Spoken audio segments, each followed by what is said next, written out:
আসসালামু আলাইকুম। Channel I কৃষি সংবাদে আপনাদের সবাইকে আমন্ত্রণ জানাচ্ছি। আমি আল আভি জাহান।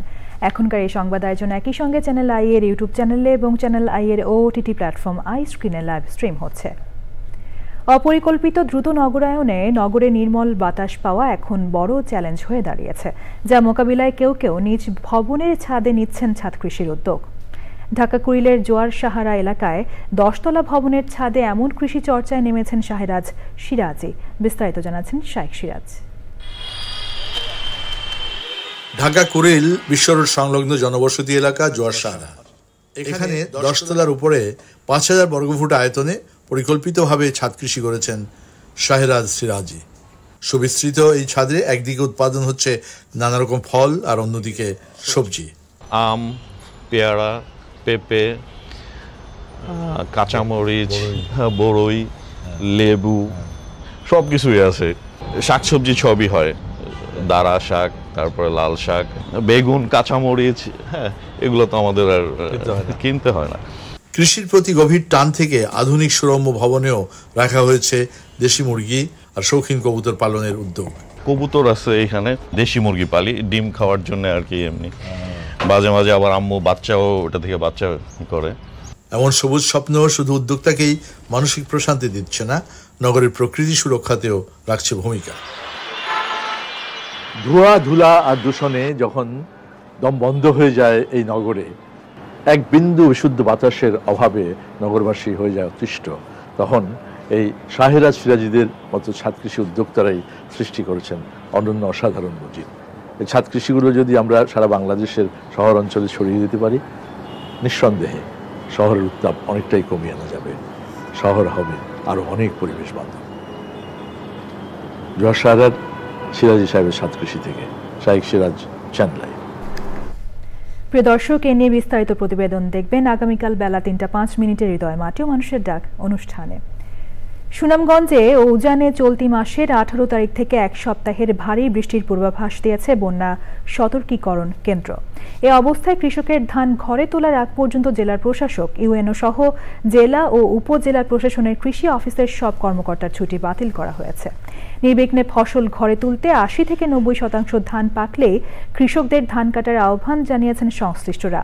এক সংবাদ সম্মেলনে এসব তথ্য জানান জেলা প্রশাসক ডক্টর মোহাম্মদ ইলিয়াস মিয়া। সংবাদ সম্মেলনে উপস্থিত ছিলেন পানি উন্নয়ন বোর্ডের নির্বাহী প্রকৌশলী মামুন হাওলাদার ও কৃষি সম্প্রসারণ অধিদপ্তরের ভারপ্রাপ্ত উপপরিচালক মোস্তফা আল আজাদ। এ সময় তারা জানান, আগামী এক সপ্তাহ সুনামগঞ্জ ও ভারতে অতিরিক্ত বৃষ্টিপাতে নদীর পানি বাড়তে পারে। কৃষকদের আতঙ্কিত না হয়ে প্রস্তুতি নিয়ে থাকতে হবে। ধান কাটায় অসুবিধা হলে প্রশাসন ও কৃষি বিভাগ সহযোগিতা করবে। আগামী 7 দিন মাঝারি থেকে ভারী বৃষ্টি হতে পূর্বাভাস রয়েছে। তো সেক্ষেত্রে নদ নদী পানি বৃদ্ধি পেতে পারে এবং এতে হাওড় অঞ্চলের ভিতরে যে নিম্ন অঞ্চলগুলো আছে সেগুলো নিমজ্জিত হওয়ার সম্ভাবনা রয়েছে। 2 দিন পরে কাটবো, একটু পাইকে নেক, এই ধরনের সময় যেন 80 থেকে 90% মধ্যে থাকলে যেন ওনারা কেটে ফেলে, অন্তত এই দুর্যোগের সময় যদি যেটা আশঙ্কা করা হচ্ছে। তারপরে যদি দুর্যোগ না হয় আল্লাহ ভরসা, তাহলে পরে তো আমরা আরো কিছুদিন সময় পাচ্ছি। শিক্ষকতার পাশাপাশি পেকিন জাতের হাঁস পালন করে আর্থিকভাবে স্বাবলম্বী হয়েছেন জয়পুরহাটের জহুরুল ইসলাম। তার সাফল্যে অনুপ্রাণিত হয়ে অনেকেই এই জাতের হাঁস পালন শুরু করার পাশাপাশি ইনকিউবেটরের মাধ্যমে বাচ্চা উৎপাদনও শুরু করেছেন। শফিল বাড়ি রাসেলের রিপোর্ট। জেলার পাঁচবিবি উপজেলার আটাপাড়া গ্রামের জহুরুল ইসলাম কওমি মাদ্রাসায় শিক্ষকতার পাশাপাশি কৃষিকাজ করতেন। সফল উদ্যোক্তা হওয়ার প্রবল আগ্রহ থেকেই বাড়ির সামনে পুকুরে বাঁশের মাচা তৈরি করে তাতে দ্রুত বর্ধনশীল 300 পেকিন জাতের হাঁসের বাচ্চা নিয়ে শুরু করেন খামার। এখন বর্তমানে আমার খামারে অনেক হাঁস আছে এবং আমি এই খামার থেকে ডিম উৎপাদন করি, তার পাশাপাশি এই ডিম থেকে বাচ্চা ফুটাই। বাচ্চা ফুটে আমি মোটামুটি স্বাবলম্বী। নিজের ভাগ্যের পরিবর্তনের সঙ্গে সঙ্গে এলাকার অনেক বেকার নারী পুরুষকে হাঁস পালনের মাধ্যমে স্বাবলম্বী হবার পথ দেখিয়েছেন তিনি। আল্লাহর রহমতে 42-43 দিনে আমার প্রায় 3 কেজির মতো ওজন আসছে হাঁস। এখনো পাকা ফলা কিছু গজায়নি। ওনার দেখা দেখি আসলে গ্রামের অনেকে পালতেছে, আমিও পালতেছি। মোটামুটি এই হাঁসটা মোটামুটি আর কি লাভজনক। সে বাচ্চা ফুটানোর পর আমি বাজারজাত করি এবং ওনারাও নিয়ে লালন পালন করতেছে, করে ওনারাও কিছু লাভবান হচ্ছে, আমিও স্বাবলম্বিত হচ্ছি।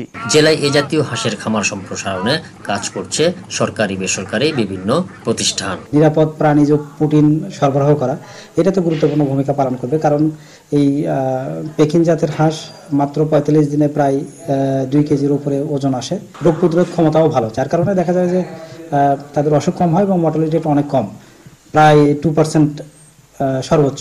এই ধরনের খামার সম্প্রসারণ করা গেলে দেশের নিরাপদ প্রোটিনের চাহিদা যোগানে অগ্রণী ভূমিকা রাখবে, এমনটাই বলছেন সংশ্লিষ্টরা। জয়পুরহাটের পাঁচবিবি থেকে শফিউল বারী রাসেল, চ্যানেল আই। ভোলা সদরের ক্ষুদ্র ও প্রান্তিক কৃষকদের বিনামূল্যে বীজ ও রাসায়নিক সার বিতরণ করা হয়েছে। 2024-25 অর্থ বছরে আউশ উৎপাদন বাড়ানোর প্রণোদনা কর্মসূচির আওতায় উপজেলা কৃষি অফিস আয়োজিত কৃষি উপকরণ বিতরণ অনুষ্ঠানে প্রধান অতিথি ছিলেন জেলার প্রশাসক মোহাম্মদ আজাদ জাহান। সভাপতিত্ব করেন সদর উপজেলা নির্বাহী অফিসার আরিফুজ্জামান। অনুষ্ঠানে 8200 কৃষককে 5 কেজি উফশী জাতের আউশ ধানের বীজ, 10 কেজি ডিএফপি ও 10 কেজি করে এমওপি সার বিনামূল্যে বিতরণ করা হয়।